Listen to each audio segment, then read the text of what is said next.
Chapter 30. The Richest Man in the World. In a world where you can be anything, be kind, unknown. One of the challenges of spirituality is that as we grow inwardly, we may not be aware of how much progress we are making. If you have been practicing meditation, prayers, or your own unique form of spiritual exercise for 20 years or so, who is there to give you a report card? Sometimes doubts creep in, and we are not sure if we made much progress in spite of our sacrifices. There's a story about a king who lived in an ancient city. He was the richest man in the world. He owned everything. One of his advisors was a saint. In addition to the king, the saint helped and served everyone in the city. He led worship services, taught the people about love and the ways of spirit, and loved his people wholeheartedly. The saint had the gift of prophecy. Whenever he had a dream, it came true. This made him indispensable to the king, who wanted to know many things to help him rule his kingdom. One day, the saint woke up in the wee hours of the morning with a most disturbing dream. He rushed to the palace to see the king.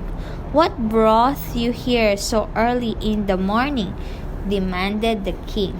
The saint solemnly replied, "Your Highness, I am so sorry to tell you this, but last night I dreamed that the richest man in the world will die tomorrow."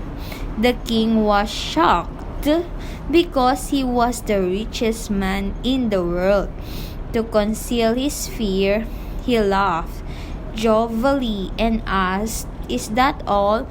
Don't worry about me, dear friend. I am healthy and I never felt better in my life."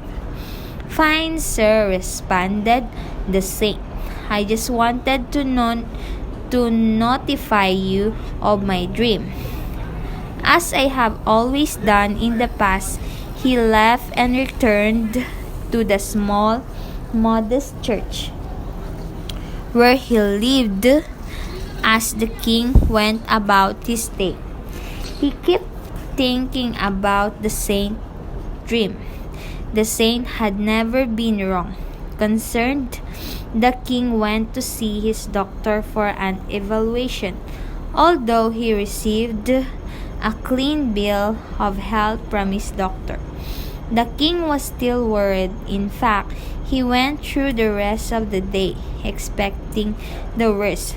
At night, he was afraid to fall asleep, for he feared he might not wake to see the next day. As luck would have it, the king was alive and well the next morning. Full of excitement and pride for having beaten the saint's prophecy, the king put on his best royal robe and eagerly strolled outside his palace. He wanted to assure his people that he was alive and well, because word had gotten out about the saint's prophecy. But when the king stepped out of the palace gates, he met thousands of his people weeping and throwing themselves on the ground. Touched that so many people were mourning for him, he shouted, "Stop it! Stop it! Don't cry anymore. I'm alive! I'm alive!" But the mourning crowd ignored him completely. Bewildered, the king finally called on one of the mourners to find out what was going on. It is at this time the king learned that the saint had passed away. and heard the king was thinking he was the richest man in the world.